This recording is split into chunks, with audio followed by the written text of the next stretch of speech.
শুভ YouTube channel নতুন একটি ভিডিওতে তোমাদের সবাইকে স্বাগত। আজকে আমরা এসেছি এখানে বাগবাজার। তো বাগবাজার সারদা মায়ের যে মন্দির আছে বা সারদা মায়ের যে বাসস্থান সেখানে এসেছি। তো সেইখানে সব তথ্য তোমাদেরকে তুলে ধরবো। তার জন্য আমাদের ভিডিওটা প্রথম থেকে শেষ পর্যন্ত দেখে থাকবে। কখন থেকে কটার থেকে কুপন দেওয়া শুরু হয়, কখন থেকে ভোগ খাওয়ানো শুরু হয়, কটার মধ্যে আসতে হবে, সব ডিটেলস এই ভিডিওতে বলা থাকবে তোমার। এই সারদা মায়ের মাতৃ দর্শনের সময়টা দেখিয়ে দিই তোমাদেরকে। সময় হচ্ছে দেখো, এপ্রিল থেকে সেপ্টেম্বর সকাল 6টা থেকে 11টা, বিকেল 4টে থেকে রাত 8টা পর্যন্ত। আবার অক্টোবর থেকে মার্চ মাস সকাল 6টা থেকে 11টা, বিকেল 3:30 থেকে 8টা পর্যন্ত। তোমাদেরকে বলে দিই এই বাগবাজার মায়ের মন্দিরে কিভাবে তোমাদের আসতে হবে। যারা বাগবাজার সারদা মায়ের মন্দিরে আসবে, তাদের যারা ট্রেনে করে আসবে তারা বাগবাজার রেল স্টেশনে নেবেই। যে বাগবাজার এই যে স্টেশন, এটা বাগবাজার স্টেশন। বাগবাজার স্টেশনে ঠিক নেবেই এই যে এই দিকে যে রাস্তাটা আছে, মানে ট্রেনটা যেদিকে আছে তার উল্টো দিকে এই যে রাস্তাটা আছে, দেখো এই যে বসে আছে যারা, ওনারা বসে ঠিক ওই যে রাস্তাটা, এই পাশে ওই রাস্তা দিয়ে সোজা কিছুটা গেলেই হচ্ছে তোমার মায়ের মন্দির। ওই হেঁটে খুব জোর হলে 5 মিনিট মতন। আর যারা ভাবছো যে শিয়ালদা থেকে বা হাওড়া থেকে বাসে আসবে, তারা বাগবাজারে যে কোনো বাস ধরলেই তোমরা, যেটা মানে হাওড়া থেকে বা শিয়ালদা থেকে যে বাসগুলো বাগবাজার আসছে, সেই বাস ধরলেই একদম ঠিক বাগবাজার মায়ের সারদা মায়ের মন্দিরের সামনে ঠিক নামিয়ে দেবে। তো সেখান থেকে তো তোমরা হেঁটে যেতেই পারবে 2-1 মিনিটের মতো, একদম সামনেটাই নামায়। যারা ভাবছে নিজেদের গাড়ি নিয়ে আসবে, তারা একদম ঠিক সারদা মায়ের যে বাসস্থান বা মন্দির আছে ঠিক তার পাশেই হচ্ছে তোমার গাড়ি পার্কিং করা যাবে। শ্রী মায়ের বাড়ি, যেটা বাগবাজারে অবস্থিত, যাকে আমরা মায়ের বাড়ি বলেও জেনে থাকি। ঢুকেই প্রথমে এই জায়গাটা জুতো রাখার জায়গা আছে, টয়লেটের জন্য সুব্যবস্থা। আর এই যে ঘরটা দেখতে পাচ্ছ মায়ের ছবি লাগানো উপরে, এখানে মহারাজ বসে। এখান থেকেই তোমরা ভোগের কুপন নিয়ে নিতে পারবে। আর এটা হচ্ছে দোতলা। দোতলায় সবাই এসে মায়ের ঘরের সামনে প্রার্থনা করছে। এইখানে এসে একটা আলাদাই যেন শান্তি আসে মনের মধ্যে। দেখো সবাই কি সুন্দরভাবে বসে ধ্যান প্রার্থনা করছে। খুব সুন্দরভাবে এই ঘরটা সাজানো। মায়ের এই যে ফটোটা দেখতে পাচ্ছ কত সুন্দরভাবে সাজিয়েছে। এই ঘরটাতেই মা থাকতো। আর এই ঘরের যে খাটটার মধ্যে মা শুতো, সেখানেই মায়ের ফটোটা এত সুন্দরভাবে সাজিয়ে রেখেছে ওনারা। আর পাশেই আছে রামকৃষ্ণদেবের একটা সিংহাসন।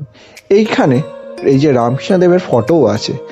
মায়ের সারা দিনের সঙ্গী হিসাবে রামকৃষ্ণদেবের ফটো থাকতো মায়ের কাছে সব সময়। মা যেখানেই যেত সেখানেই রামকৃষ্ণদেবের ফটো নিয়ে যেত। মায়ের ঘরের ঠিক পাশেই রয়েছে স্বামী শারদানন্দ মহারাজের ঘর। আর এই স্বামী শারদানন্দ মহারাজই মায়ের দেখাশোনা করত।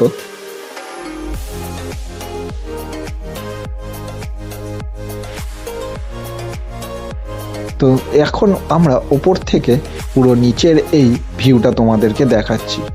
এরপরে আমরা তোমাদের দেখাবো কিভাবে কুপন নেবে এবং কুপন কটার থেকে দেওয়া হয়। এইখানে দেখো নিয়মাবলীটা দেওয়া আছে।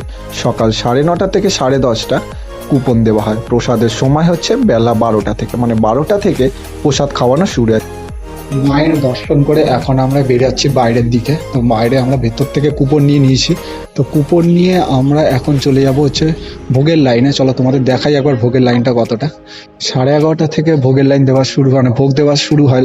তো এখন প্রায় 11:15 হয়েছে। তো এখনই এত লাইন দেখো।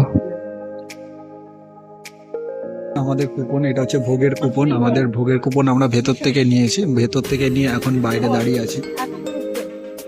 এই যে ঘরটা দেখতে পাচ্ছ, এই দালান ঘরটা, এটা অনেক বড়। এখানে সব ভক্তদের প্রসাদ খাওয়ানো হয়। দেখতেই পাচ্ছ এখানে সবাই এখন বসে গেছে ভোগ প্রসাদ খেতে। অনেকটাই বড় এবং একসাথে প্রায় 250 থেকে 300 জনের বসার মতন ক্যাপাসিটি আছে। এখন আমরা ভোগ খেতে বসে গেছি। তো দেখো মেনুতে কি কি আছে আমাদের মায়ের ভোগ প্রসাদে। প্রথমেই আমাদেরকে দিয়ে দিল খিচুড়ি। খিচুড়িটা অসাধারণ টেস্ট। দেখো তোমরা যতবার চাইবে ততবারই খিচুড়ি পাবে। এরপরে দিয়ে দিল আমাদের একটা পাঁচমিশালি তরকারি। সত্যি কথা বলছি, তরকারিটা সত্যি অসাধারণ ছিল। তারপরে দিল আমের চাটনি, সঙ্গে ছিল পায়েস। যারা যারা মায়ের বাড়িতে ভোগ প্রসাদ খেয়েছো তারা অবশ্যই কমেন্ট করে জানিও। এই জায়গাটা দেখতে পাচ্ছ, এইটা ঠিক ভোগ প্রসাদ যেখানে খাওয়া ছিল তার ঠিক নিচটাতেই এরকম হাত ধোয়ার ব্যবস্থা আছে। এই পুরো বিল্ডিংটাই মায়ের মন্দিরের পাশেই, এবং এইখানটায় ভোগ প্রসাদ খাওয়ানো হয় ঠিক তার দুতলাতে। সত্যি বলছি, জায়গাটা খুব সুন্দরভাবে সাজানো গোছানো, এবং এখানে এসে আলাদাই একটা মনে শান্তি মিলল। এই যে ঠিক ভোগ প্রসাদ খেয়ে ঠিক এই গেটটা দিয়ে, এটা হচ্ছে ঠিক পিছনের গেটটা। আমরা বেরোলাম এখন বাজে প্রায় 12:30। 12:30 বাজে এখন। 12টার থেকে ভোগ খাওয়ানো শুরু হয়েছে। ভোগ খেয়ে তোমরা এই গেটটা দিয়ে বেরিয়ে সোজা যে রাস্তাটা চলে যাচ্ছে, এই যে সোজা যেদিক দিয়ে গাড়িটা এলো, সোজা যে রাস্তাটা চলে যাচ্ছে এই রাস্তা দিয়ে চলে যেতে পারবে বাগবাজার ঘাটে। তো ভোগের মধ্যে কি কি খাইছে তোমাদেরকে একবার বলি। ভোগের মধ্যে খাইছে হচ্ছে খিচুড়ি, প্রথমে দিল হচ্ছে অন্নভোগ, যেটা একদম সারদা মাকে দেওয়া হয়।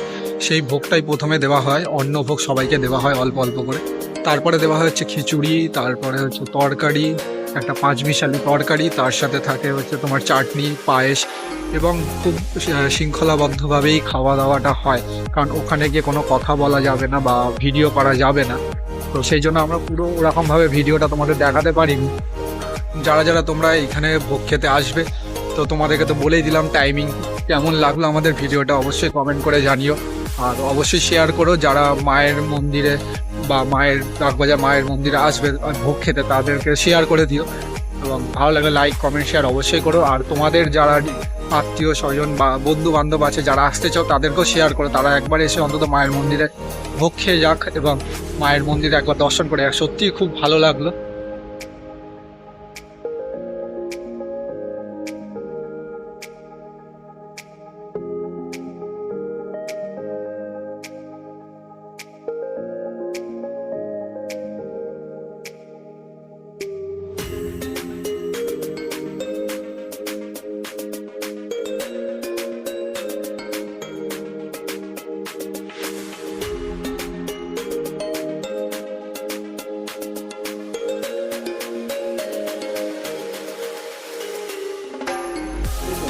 এখন আসছি হচ্ছে মায়ের বাড়ির সাদা সম্পর্কে বলে।